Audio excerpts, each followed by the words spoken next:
अस्सलाम वालेकुम, मेरा नाम है दानिश मकसूद और आप देख रहे हैं मेरा YouTube channel Dawn news editorials. आज हम डॉन का ओपिनियन कर रहे हैं, वो है Afghanistan on the edge again, और इसकी राइटर हैं डॉक्टर मलिहा लोधी। पहले हम टाइटल समझ लेते हैं, ये है क्या on the edge. On the edge ये होता है कि जब आप कोई बहुत ज़्यादा प्रिकेरियस पोजीशन में हो, मुश्किल सूरत हाल में हो और ज़रा सी गलती है ना वो आपको बहुत ज़्यादा नुकसान पहुँचा दे। जिस तरह फ़र्ज़ करें आप, जिस तरह इससे ही पता चल रहा है ना ऑन द एज, किसी चीज़ के आप किनारे पे हैं तो ज़रा सा आपका बैलेंस इधर उधर हुआ तो क्या है, आप बिल्कुल बहुत ज़्यादा मुश्किलात हो जाएंगे। और यहाँ भी अफ़गानिस्तान के हवाले से बात करें कि ऑन द एज है यहाँ पे, कि बड़ी मुश्किल सूरत हाल में है अफ़गानिस्तान। और ये किस वजह से है कि तो हम काफ़ी देर से सुनते आ रहे हैं कि जी पहले जब इसने ट्रंप ने कहा था कि हम अपने वो फ़ौजी बाहर निकाल लेंगे अफ़गानिस्तान से और अपने नेटो फोर्सेस भी, तो तब से जो है यहाँ पे मसाइल का शिकार था कि भाई क्या सूरत हाल होगी, उसके बाद क्या होगा। और उसके बाद क्या हुआ था कि इसने एक्सटेंड कर दिया था बाइडन ने टाइम 11 सितंबर तक। ठीक है, तो Afghanistan on the edge again, तो इसका मतलब यही है कि एक बार फिर ये है वो मुश्किल सूरत हाल में है अफ़गानिस्तान के भाई क्या होगा कि जब ये अमेरिकन फ़ौजी निकलेंगे यहाँ से अफ़गानिस्तान से। और ये अगेन क्यों वर्ड यूज़ किया Afghanistan on the edge again, क्योंकि जैसे आपको पता है कि जी लेट 80s में 90s में जो है ना, तो वहाँ कितने ज़्यादा मसाइल का शिकार पहले भी अफ़गानिस्तान रहा हुआ है। तो इन्होंने कहा एक मरतबा फिर जो है ना ये ऑन द एज है कि एक मरतबा फिर बड़ी प्रिकेरियस पोजीशन में है अफ़गानिस्तान। अच्छा, अब इसको हम देखते हैं। अब देखें, मैं काफ़ी आपको एडिटोरियल्स इस बारे में करा चुका हूँ कि भाई इन्होंने वहाँ से फ़ौजियों ने बाहर निकलना है तो बड़े मसाइल आ जाएंगे और इसका डायरेक्ट इम्पैक्ट जो है वो क्या है, पाकिस्तान पे होगा। क्योंकि अगर वॉयलेंस बहुत ज़्यादा बढ़ जाती है वहाँ पे इनके फ़ौजियों के, अमेरिकन फ़ौजियों के निकलने से, तो डायरेक्ट इम्पैक्ट जो है उस पर पाकिस्तान पे पड़ेगा। तो अब हम ये देखें कि क्यों ये ओपिनियन थोड़ा उससे फ़र्क है, क्योंकि बात तो सारी वही है कि भाई वहाँ से फ़ौजी निकलेंगे तो सारे मसाइल जो है ना उसका शिकार क्या है, पाकिस्तान हो जाएगा। अब इसमें कुछ चेंजेस आए हैं। एक तो मैंने आपको बता दिया है कि जी वो 11 सितंबर तक हो गया है, टाइम लिमिट इंक्रीज़ हुई थी जब इन्होंने निकलना था। और उसके बाद ये है ना कुछ एक तरीके से देखें ये बहुत चीज़ पाकिस्तान को फ़ायदा देती थी कि जो इन्होंने निकलना था ना अमेरिकन ने अफ़गानिस्तान से, क्योंकि हमेशा अमेरिकन ये कहते थे कि भाई पाकिस्तान जो है ना वो अपना इन्फ्लुएंस यूज़ करे वहाँ पे अफ़गानिस्तान में और जो इंट्रा अफ़गान डायलॉग है वो कराने में मदद करे। तो जहाँ बहुत ज़्यादा नुकसानात थे इन सारी चीज़ों के, क्या इसके असरात पड़ेंगे पाकिस्तान में, तो वहाँ फ़ायदे भी थे। तो कि अमेरिकन की हमेशा ये कोशिश रही थी कि पाकिस्तान इन्वॉल्व रहे इनको यहाँ पे इंट्रा अफ़गान जो भी फैक्शन उनमें सुलह कराने में, और इनकी जो पीसफुल जो है यहाँ से विड्रॉल अमेरिकन फ़ौजियों का, तो उसमें पाकिस्तान मदद करे। तो एक लिहाज से पाकिस्तान का फ़ायदा भी था। लेकिन अब इस ओपिनियन में क्या हुआ है, इसमें तो कुछ चीज़ें मैं आपसे यहाँ पे डिस्कस करूँगा। यहाँ पे देखें, अगर हम यहाँ पे पाकिस्तान के हवाले से बात करें ना, तो ये कह रहे हैं कि जी अच्छा, अब यहाँ पे अगर हम इसको देखें, एक मिनट। अच्छा, अब इसमें कुछ जो चेंजेस आए हैं ना वो मैं आपको बताता हूँ। एक तो देखें, इसमें हमारे जो थे आर्मी चीफ जनरल कमर बाजवा, इन्होंने मई में विज़िट किया था काबुल का। ठीक है, तो ख्याल किया जा रहा था क्योंकि हालात में थोड़ी बेहतरी आएगी। ठीक है, और पाकिस्तान अपना किरदार अदा करेगा वहाँ पे जो है वो अमन कायम हो जब भी ये निकलेंगे अमेरिकन फ़ौजी। लेकिन अब इसमें क्या प्रॉब्लम हुई है कि जो इस्लामाबाद और काबुल यानी पाकिस्तान और अफ़गानिस्तान के दरमियान जो ताल्लुकात हैं ना, उनमें थोड़ा आप कह लें कि थोड़ी सर्द महरी आई है। और उसमें वो किस तरह आई है कि जी जो दो डेवलपमेंट थी उसमें उन्होंने, एक तो ये इनका जो प्रेसिडेंट था गनी, उसने के रिमार्क्स आए पाकिस्तान के अगेंस्ट। ठीक है, और उसने, और रिमार्क्स कहाँ पे आए, उसने इंटरव्यू दिया था इसको स्पेजल को। ठीक है, और एक ये चीज़ थी, और दूसरी चीज़ हमारे पास थी नेशनल सिक्योरिटी एडवाइज़र हमदुल्ला मुहिब। ठीक है, इसने बड़े जो है ना प्रोवोकेटिव किस्म के इश्तियाल अंगेज़ जो है ना वो कमेंट्स पास किए, इंसेंजरी कमेंट्स पास किए। ठीक है, इसके कुछ दिनों बाद ये जनरल बाजवा का विज़िट था उसके बाद। ठीक है, तो एक तरीके से जो पाकिस्तान जो इन्फ्लुएंस यूज़ करता होता था ना कि नहीं जी हम अपना किरदार अदा करेंगे इसमें अमन कायम करने में अफ़गानिस्तान में, तो पाकिस्तान का जो है ना, ये एक समझा जाता था कि जी असर रसूख है वहाँ पे अफ़गानिस्तान में, और पाकिस्तान जो है ना बहुत ज़रूरी है वहाँ पे अमन कायम करने के लिए। तो उस चीज़ को धचका लगाया है इनके गनी के रिमार्क से और इनका जो था नेशनल सिक्योरिटी एडवाइज़र उसके रिमार्क से।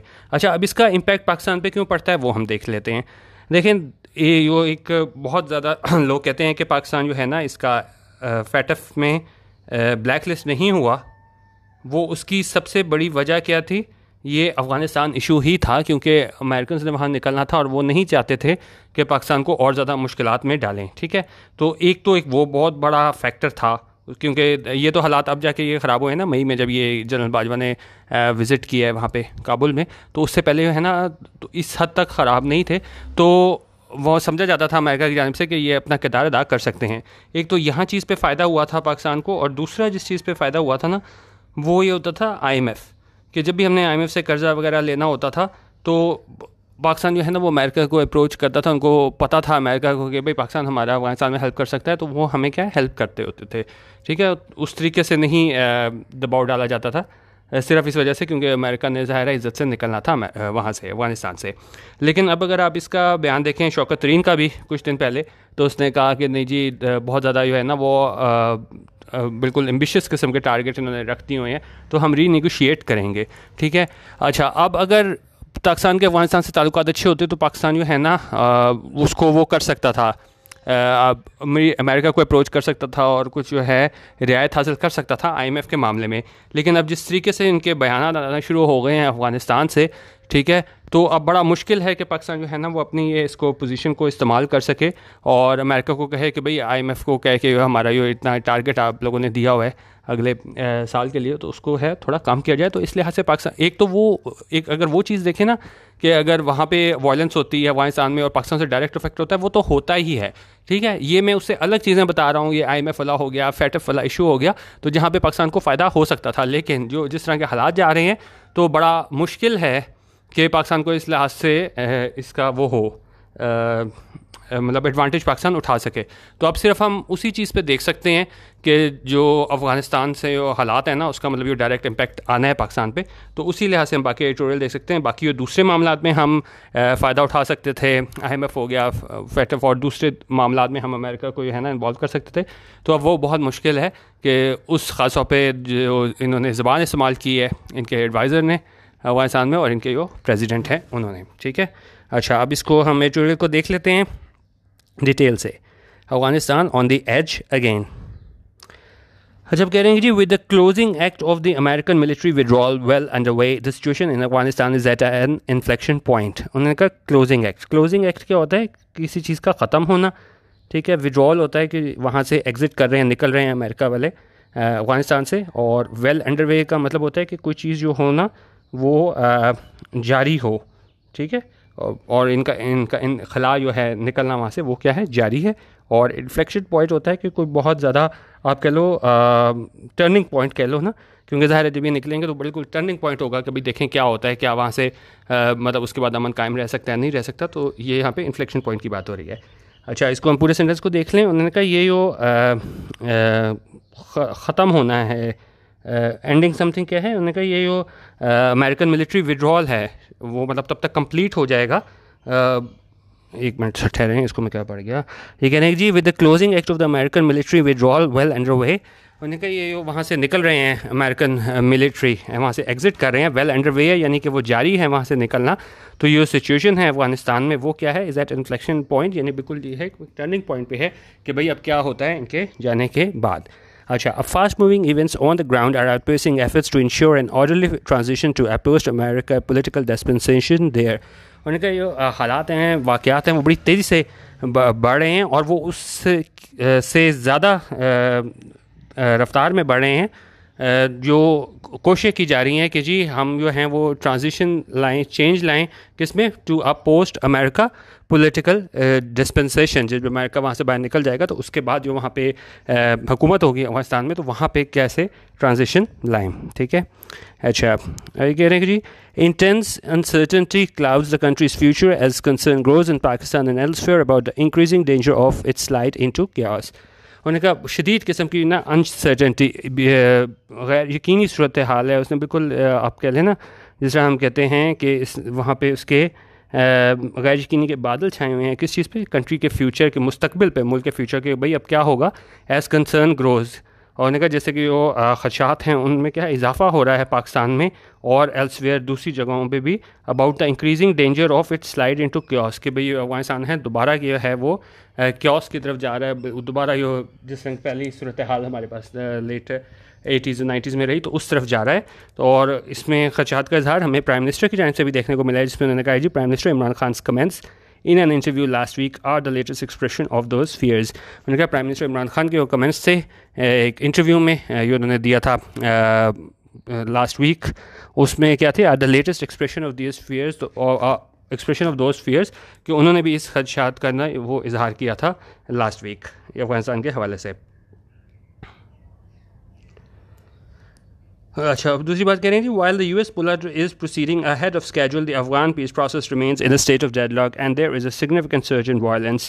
अच्छा, आप देखें जिस तरह 11 सितंबर की हमने बात की थी, बाइडन ने कहा था 11 सितंबर से निकलना है, लेकिन अब एक और हमें क्रेडिबल सोर्सेज से पता चल रहा है कि अब इनकी कोशिश है कि ये लोग उससे भी पहले निकल जाएँ। तकरीबन जो आजकल बात सुनने में आ रही है वो जुलाई मिड या जुलाई एंड की बात आ रही है कि भाई तब तक जो है ना ये अपने फ़ौजी वहाँ से निकाल लें। तो यहाँ भी वही बात करें कि यूएस पुल आउट है, ये निकलना है यूएस वालों ने इस प्रोसीडिंग अहेड, ये आगे जा रहा है proceeding ahead of schedule. Ahead of schedule यानी कि जो स्केड्यूल था उससे मतलब ये पहले ही निकल रहे हैं। इसको यहाँ पे मैंने लिखा भी था, इसका पीडीएफ भी आप ले लीजिएगा।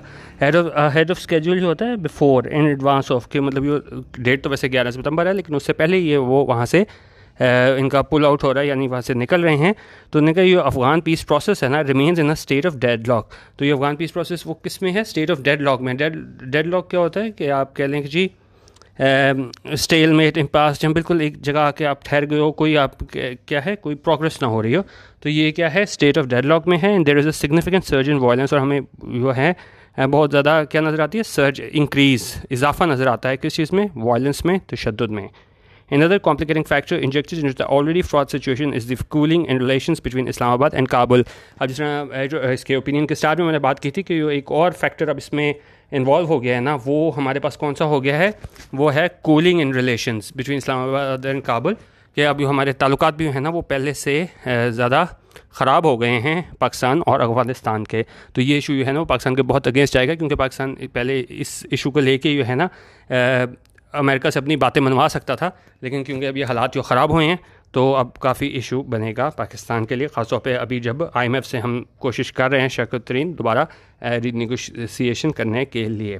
अच्छा, there is no indication that the US orchestrated international peace conference in Istanbul aimed to accelerate the inter-Afghan dialogue will take place anytime soon. अच्छा, अब ये ना अप्रैल के एंड में होनी थी, कहाँ पे इसमें पीस कॉन्फ्रेंस होनी थी इस्तांबुल में, लेकिन जब इन्होंने डेट एक्सटेंड कर दी कि नहीं अब हम 11 सितंबर तक अपने फ़ौजी बाहर निकालेंगे, तो इसमें जो अफगान तालिबान थे उन्होंने इस कॉन्फ्रेंस में शिरकत करने से इनकार कर दिया था और फिर इसको मुलतवी करना पड़ा था, क्योंकि ज़ाहिर है जब एक मेजर स्टेक होल्डर ही नहीं होता तो आप वो कॉन्फ्रेंस नहीं बुला सकते थे। तो उस हवाले से बात करें कि हमें कोई इंडिकेशन नज़र नहीं आती, कोई इशारा नज़र नहीं आता कि यो US orchestrated international piece conference थी। ऑर्केस्ट्रेटेड होती है कौन जो उसको मैनेज कर रहा होता है, ऑर्गेनाइज़ कर रहा होता है, क्योंकि US वाले कर रहे थे तो पीस कॉन्फ्रेंस इस्तांबुल में। और उसका मकसद क्या था, उसका मकसद था इसको एक्सेलरेट करना, तेज़ करना, इस इंट्रा अफगान डायलॉग को will take place any time soon. तो हमें कोई इशारा नहीं मिलता कि ये जो कॉन्फ्रेंस है वो होगी जल्द दोबारा, ठीक है, क्योंकि एक दफ़ा जब इन्होंने अफगान तालिबान वालों ने इनकार कर दिया था कि हमने इसमें शिरकत नहीं करनी। अच्छा, अब उन्होंने कहा the UN was supposed to convene the meeting on late April। तो UN जो है ना उसने ये बुलानी थी मीटिंग कब, लेट अप्रैल में, जिस मैंने आपको बताया। But efforts to persuade the Taliban to attend have so far come to naught. लेकिन ये कोशिश की गई है कि उनको कन्विंस करें तालिबान को कि भी आप इस मीटिंग को अटेंड करो। वो क्या है, have so far come to naught. Come to naught का क्या मतलब होता है कि टू बी अनसक्सेसफुल, जो कोशिशें हैं वो क्या हैं, कामयाब नहीं हुई हैं। क्योंकि वो कहते हैं नहीं जी आप लोगों ने है ना एक तरीके से वादा खिलाफ़ी की है, आप लोगों ने कहा कि जी वहाँ से हमने निकलना है और अब आपने जो डेट है उसको क्या है एक्सटेंड करके 11 सितंबर ले गए हैं। अच्छा, अब कह रहे हैं while the political stalemate continues, उनका सियासी तौर पर जो स्टेलमेट है, बिल्कुल एक जमूद तारी है, कोई उस पर प्रोग्रेस नहीं हो रही, उनका वो तो जारी है। लेकिन उन्होंने कहा the US withdrawal has picked up pace, लेकिन जो जिस रफ्तार से निकल रहे हैं उसने क्या पिक्ड अप पेस कर लिया, यानी कि उसमें तेज़ी आ गई है। There are credible reports. अब वही बात करें कि ये 11 सितंबर तो पहले इसने बाइडन ने कही है ना, लेकिन अब ये लोग ये क्या हैं इससे पहले निकल रहे हैं। They are credible reports. Credible क्या होते हैं, वाकई वो रिपोर्ट्स बड़ी जिन पे हैं आप यकीन कर सकें, ठीक है। तो उनके क्रेडिबल रिपोर्ट्स हमारे पास हैं कि वो वाशिंगटन है वो चाहता है कि एक्सेलरेट करे विड्रॉल को, यानी तेज़ी लाए वहाँ से निकलने में अमेरिका से। क्या करने के लिए, टू मिटिगेट द रिस्क, इसको कम किया जाए इस रिस्क को, इस खतरे को, टू इट्स ट्रूप्स, उसके जो ट्रूप्स हैं उसके जो ख़तरा है उसको कम किया जाए। And complete the pull out by early और मिड जुलाई। और इसको जो पुल आउट है जो निकलना है अफ़गानिस्तान से अमेरिकन फ़ौजियों को और नेटो फोर्सेस को, वो कब तक मुकम्मल किया जाए, mid July rather than 10 September deadline announced by president जो बाइडन। ठीक है, तो उन्होंने कहा इसको अब मिड जुलाई तक हम निकल जाएं, बजाय इसके वो डेडलाइन जो दी थी किसने, जो बाइडन ने। NATO forces are also set to be working on a July deadline, और जो नेटो फोर्सेस भी हैं ना वो भी इसी जुलाई डेडलाइन पे ही काम कर रहे हैं, with the draw down proceedings accordingly. Draw down क्या होता है, जब आप अपनी मिलिट्री है ना, रिडक्शन इन द साइज़ और presence of a military force. ठीक है, तो उन्होंने कहा जो नेटो फोर्सेस हैं वो भी इसी जुलाई डेडलाइन पे काम कर रही है कि वहाँ से अपने वो फौजी हैं उनकी तादाद में क्या है, कमी लाई जाए। ठीक है, अच्छा अब इसको हम देखते हैं। अब ज़ाहिर है क्योंकि अब वो जब जुलाई तक कर रहे हैं तो और अब हमारी यो सफारती कोशिश को और तेज़ करना पड़ेगा, क्योंकि पहले तो कहते हैं कि अच्छा भाई 11 सितंबर तक है, तब तक हम कोशिश कुछ कर लेंगे कि वहाँ पे अमन कोई आ जाए, लेकिन ज़ाहिर है अगर ये मिड जुलाई में निकल जाते हैं तो ज़्यादा टाइम नहीं बचा है, तकरीबन 1 महीना बचा है। ठीक है, अच्छा अभी कह रहे हैं कि जी this should lend urgency to diplomatic efforts for peace talks to make progress towards a political settlement. तो उसी की बात करेंगे जी, डिप्लोमेटिक एफर्ट्स में भी तेज़ी लानी होगी अगर वाकई ये लोग मिड जुलाई तक निकल रहे हैं।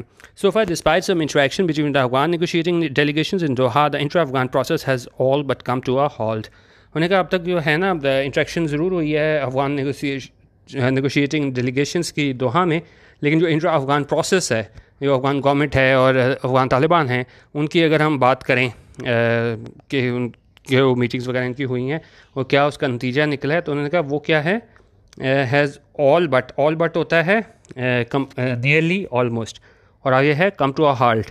तो ये बिल्कुल एक तरीके से है ना तकरीबन रुक गए हैं, ये जो इंट्रा अफगान प्रोसेस था। ठीक है, What has not ceased its fighting between Afghan National Security Forces and the Taliban। उन्होंने कहा वो जो इंटर अफगान पीस प्रोसेस था वो तो रुक गया है, लेकिन जो चीज़ नहीं रुकी वो क्या नहीं रुकी, वो फाइटिंग है किसके दरमियान है, वो अफगान नेशनल सिक्योरिटी फोर्सेस के दरमियान है और तालिबान के दरमियान है। वायलेंस हैज़ इंटेंसिफाइड, पुरतशद्दुद कार्रवाई उनमें क्या है, इजाफा हुआ है, शिद्दत आई है। And the US air power has had come to the aid of the ANSF in several places, especially in the south। और उन्होंने कहा जो यूएस की एयर पावर थी ना, जो इनकी सारी ये इनकी जो एयर पावर जो थी, जहाज़ वगैरह और एयरफोर्स से रिलेटेड, तो वो क्या उसकी मदद को आई है किसकी, ANSF, और ये यहाँ पे ऊपर लिखा हुआ है अफगान नेशनल सिक्योरिटी फोर्सेस, इनकी मदद को आई इन सेवरल प्लेसेस, मुख्तलिफ जगहों पे, स्पेशली इन द साउथ, खासतौर पे साउथ में। US NATO air support remains critical to Kabul's ability to withstand rising military pressure from the Taliban। उन्होंने कहा ये US और NATO की एयर सपोर्ट है ना, ये इनको सपोर्ट फराहम करते हैं फ़िज़ा में, वो बड़ी क्रिटिकल है, बड़ी अहम है। किस चीज़ के लिए, टू काबुल्स एबिलिटी, कि काबुल के लिए यानी अफगानिस्तान के लिए, टू विथस्टैंड, ताकि उसका मुकाबला कर सकें, रेजिस्ट कर सकें वो जो बढ़ती हुई मिलिट्री प्रेशर है किसकी जानिब से, तालिबान की जानिब से। तो ये बेसिकली यहाँ पे बात करें वो जो उनकी एयर सपोर्ट है US और NATO की, वो बहुत ज़रूरी है इसके अफगानिस्तान के लिए। और कह रहे हैं कि जी और जो तालिबान है वो have however abided so far by the agreement not to attack foreign forces. ने कहा कम से कम अब तक जो है ना इन्होंने उसको उसका वो रखा है कि उन्होंने एग्रीमेंट किया था ना कि जी हम फॉरेन फोर्सेस को पे अटैक नहीं करेंगे, तो उन्होंने कहा तालिबान ने अभी तक उसको अबाइड किया है, यानी कि जो इसकी खिलाफ वर्जी नहीं की है, एग्रीमेंट जो उन्होंने किया था कि हम फॉरेन फोर्सेस को अटैक नहीं करेंगे। अच्छा अब कह रहे हैं कि जी US and Pakistani efforts to persuade the Taliban to agree to a reduction in violence have met with little success। लेकिन उनका US और पाकिस्तानी उन्होंने जो कोशिशें की हैं कि उसको कन्विंस करें तालिबान को कि जी आप एग्री करें कि जी वायलेंस में कमी आएगी पुरतशद्दुद कार्रवाइयों में, have met with little success, यानी इसमें ज़्यादा कामयाबी नहीं हुई है। Washington sought this as necessary complement to the peace plan it outlined a few months ago. लेकिन वाशिंगटन ने जो है ना इसको बिल्कुल किस तरह लिया था कि जी कहा था कि जी बिल्कुल एक नेसेसरी कम्प्लीमेंट है, यानी कि लाजिम और मलजूम है कि इसके साथ हो कि अगर हमने पीस प्लान पे अमल करना है तो लाजमी जो है ना वो क्या हो, वायलेंस में कमी आए। ठीक है, but the Taliban offensive has made it evident that they are not prepared to give up an option that aims to bolster their negotiating position and test Kabul strength.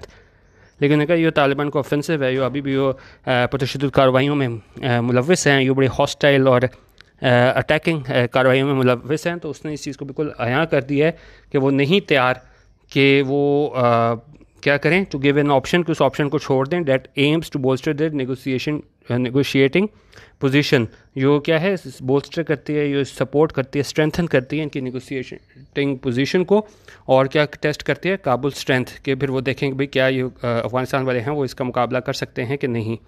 ठीक है, Their stance remains that the reduction of violence and the ceasefire have to emerge from intra-Afghan talks। और उनका stance क्या है कि वो reduction of violence है और सीज़ फायर वो कब होगी?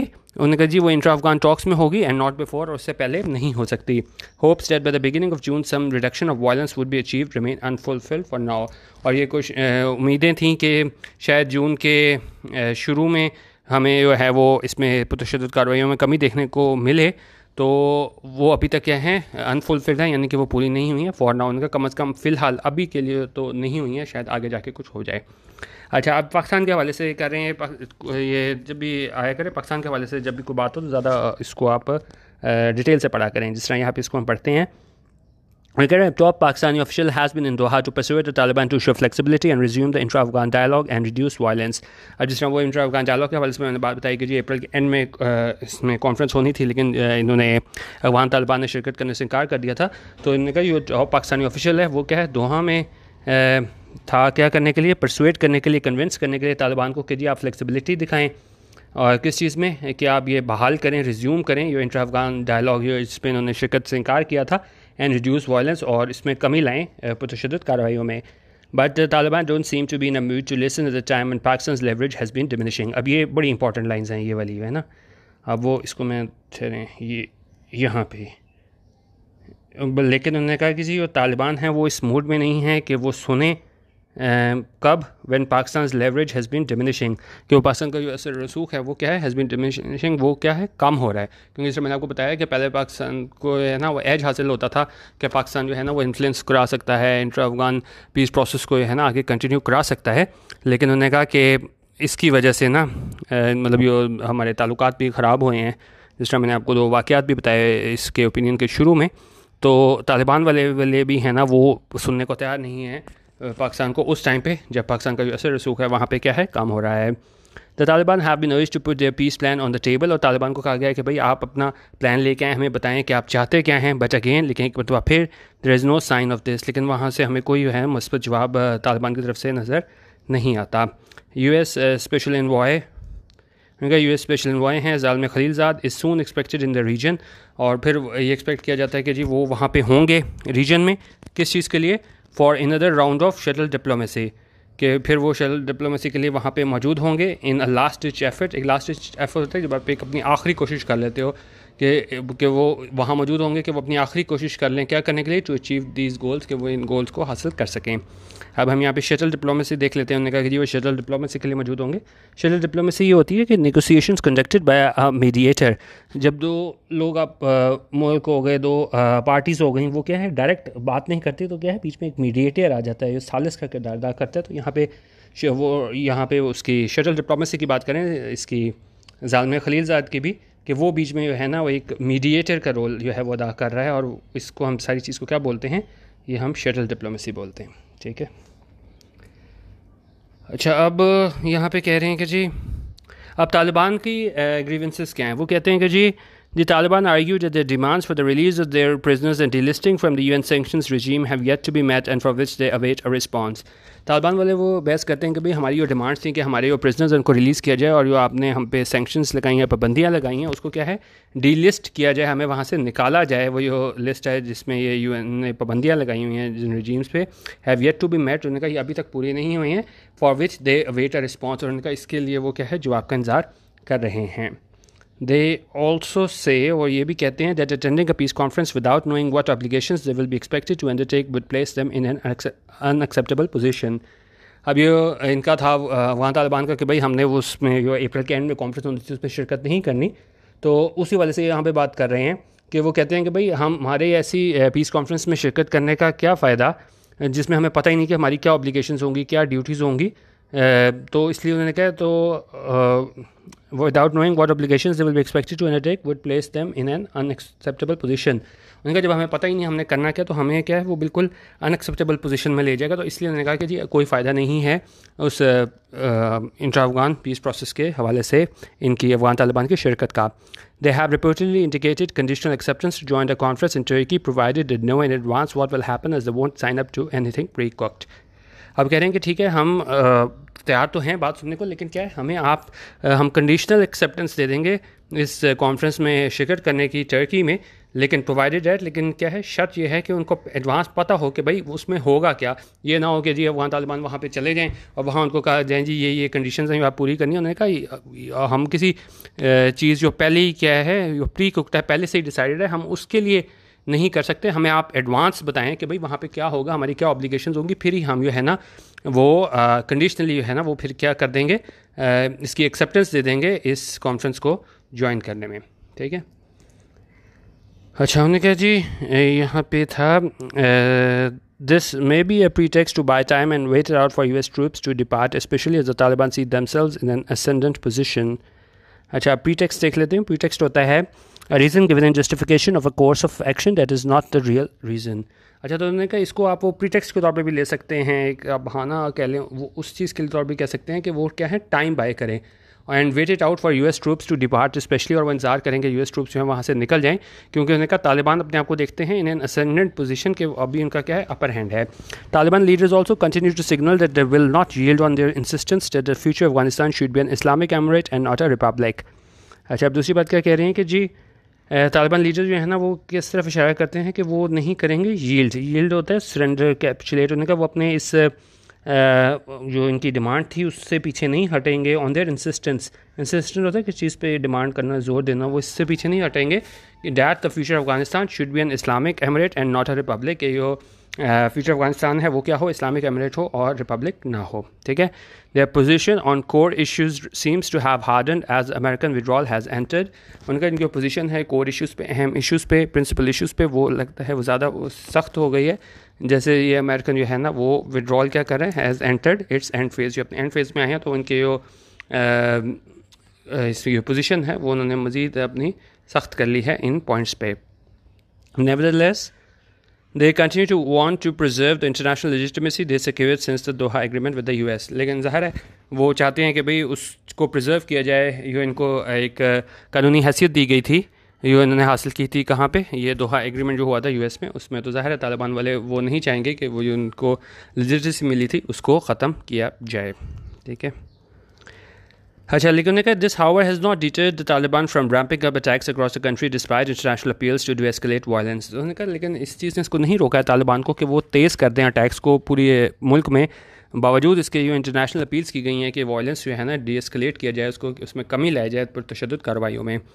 This strategy seems to be encircle provincial capitals and seek to choke several key routes to set the stage for the siege of cities later। अच्छा उनकी स्ट्रेटजी क्या है कि जी वो चोक करें सेवरल की रूट्स को, अहम रूट्स को, ताकि वो सेट द स्टेज करें क्या करने के लिए, सीज ऑफ सिटीज़ लेटर, के बाद में है ना उस पर सीज कर सकें सिटीज़ पे बाद में। और आगे क्या बता रहे हैं, 9 districts have already been captured, और 9 डिस्ट्रिक्ट जो है ना इस पॉलिसी के नतीजे में है ना वो पहले ही उन पर कैप्चर कर दिए गए हैं। Defections from Afghan forces at the local level are,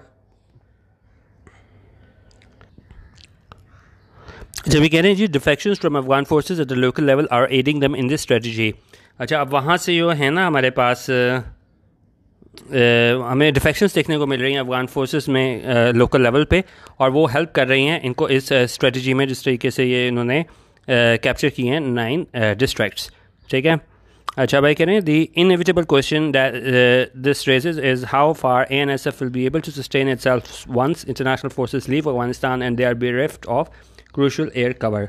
उनका जो अहम एक नागुज़ीर सवाल जो है वो ये है कि भाई किस तरह ये ANSF वाले डील करेंगे, अपने आप को सस्टेन करेंगे, जब एक दफ़ा हमारे पास इंटरनेशनल फोर्सेस जो है ना वो चली जाएंगी अफगानिस्तान से, और उसमें कमी आ जाएगी किस चीज़ में, ये एयर कवर। क्योंकि जिस तरह हमने बताया कि जी ये अमेरिकन और नेटो वाले जो है ना इसको एयर कवर देते थे अफगानिस्तान गवर्नमेंट को, तो लेकिन जब वो वहाँ से चले जाएंगे तो उनका असल सवाल ये है कि वो हम देखेंगे किस तरह ANSF वाले है ना वो सस्टेन करेंगे सारा प्रेशर को। अच्छा अब कह रहे हैं जी अगेंस्ट दिस बैकड्रॉप, यानी सारे तनाज़ों में ये सारी उन्होंने सूरत हाल बताई है, उसमें क्या है the down turn in relations between Islamabad and Kabul has come at a delicate time. उन्होंने कहा ये जो ताल्लुकात में ख़राबी आई है ना वो किसके दरमियान, इस्लामाबाद और काबुल के दरमियान, वो एक बड़े क्रूशल टाइम पे, बड़े डेलिकेट टाइम पे आई है। क्यों? क्योंकि कह रहे हैं despite Pakistan efforts to strengthen ties with president Ashraf Ghani's government, उनका बावजूद इसके वो पाकिस्तान ने कोशिशें की थी कि मजबूत किए जाएँ ताल्लुकात इस प्रेसिडेंट अशरफ गनी की गवर्नमेंट के साथ, as reflected most recently in army chief general Qamar Bajwa's में विजिट टू काबुल। और उसको कहाँ पे देखा जा सकता है कि वाकई पाकिस्तान ने कोशिश की थी ताल्लुकात बेहतरी करने में, तो वो जो हाल ही में आर्मी चीफ जनरल कमर बाजवा ने वो मई में विज़िट किया है, तो उसमें देखा जा सकता था कि जी किस तरह ये लोग ताल्लुकात में बेहतरी करना चाहते हैं। लेकिन उन्होंने कहा two developments have set back relations between the two countries. लेकिन दो डेवलपमेंट्स थी, दो वाक़यात थे जिसने है ना उसको सेट बैक कर दिया, पीछे धकेल दिया रिलेशंस को इन दो ममालिक में। और वो कौन कौन से हैं? एक तो उन्होंने कहा कि जी ग्रेटिजसली क्या होता है, ग्रेचुटसली होता है बगैर किसी रीज़न के जस्टिफाइबली आप जो है कोई रिमार्क्स दे दो। तो एक तो इसने रिमार्क्स दे दिए, प्रोवोकेटिव बड़े इश्ताल दिलाने वाले रिमार्क्स दिए पाकिस्तान के अगेंस्ट इसने गनी ने। और उसने कहाँ पे दिए थे रिमार्क्स? ये इंटरव्यू था इसके स्पीचर के साथ, और इसका जो नेशनल सिक्योरिटी एडवाइज़र था जिस तरह शुरू में मैं आपको करा चुका हूँ, हमदुल्ला मुहिब, इसने जो कमेंट्स पास किए ये डेज़ आफ्टर जनरल बाजवाज विज़िट। तो उन्होंने कहा ये डेवलपमेंट्स जो थी उसने काफ़ी है ना इसको हिट किया है जो पाकिस्तान अफ़गानिस्तान के ताल्लुकात थे। अच्छा, अब उसके बाद इस नतीजा क्या निकला जब इन लोगों ने कमेंट्स पास किए? तो इनका this led to cancellation of a phone conversation plan between prime minister Imran Khan and president Ghani.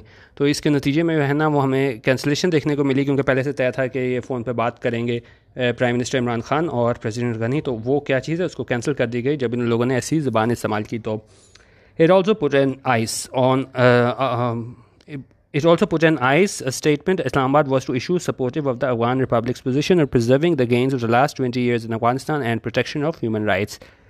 अच्छा, अब उसमें और क्या चीज़ हुई? Put on ice. Put on ice होता है किसी चीज़ को आप पोस्टपोन कर दो ना, मुलतवी कर दो कुछ देर के लिए।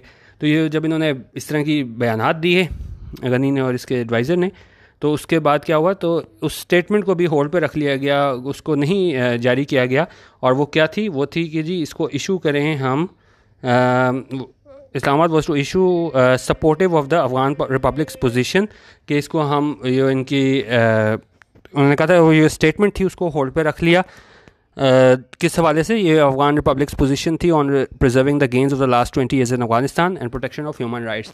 तो इस हवाले से ये स्टेटमेंट थी उसको जो है होल्ड पे रख लिया, क्योंकि पाकिस्तान ने पहले ऐसी स्टेटमेंट देनी थी। लेकिन जब हमें वो इस तरह के दोनों की जानिब से बयानात नज़र आए, तो एक चीज़ तो ये कैंसिलेशन हमें देखने को मिली फ़ोन कन्वर्सेशन की, और दूसरी वो पाकिस्तान ने स्टेटमेंट जारी करनी थी, ठीक है, वो भी जो है वो क्या हुई? वो पुट ऑन आइस हो गई, यानी कि उसको भी मुलतवी कर दिया गया। अच्छा, अभी कह रहे हैं जी against the backdrop of intensified fighting, lack of movement on a political statement and settlement, and the remaining American soldiers picking up to leave, the specter that looms in Afghanistan is of। अच्छा, इसको हम यहाँ तक पढ़ के आगे देख लेते हैं। उन्होंने कहा ये इसमें पुरतशद्दुद कार्रवाइयों में शिद्दत आई है, तो लेकिन उसमें उन्होंने कहा कि हमें सियासी हल जो है ना इसमें नज़र नहीं मिल रहा है। And the remaining American soldiers packing up to leave, और उन्होंने कहा हमें कोई सियासी हल नहीं मिल रहा, पॉलिटिकल सेटलमेंट देखने को नहीं मिल रही, और ये अमेरिकन फ़ौजी है ना वो जा रहे हैं। तो उन्होंने कहा ये स्पेक्टर है ना, स्पेक्टर होता है something widely fear is possible unpleasant और डेंजरस अक्रेंस, क्योंकि हमें लग रहा है कि अब होगा क्या इसके बाद, इनके जाने के बाद।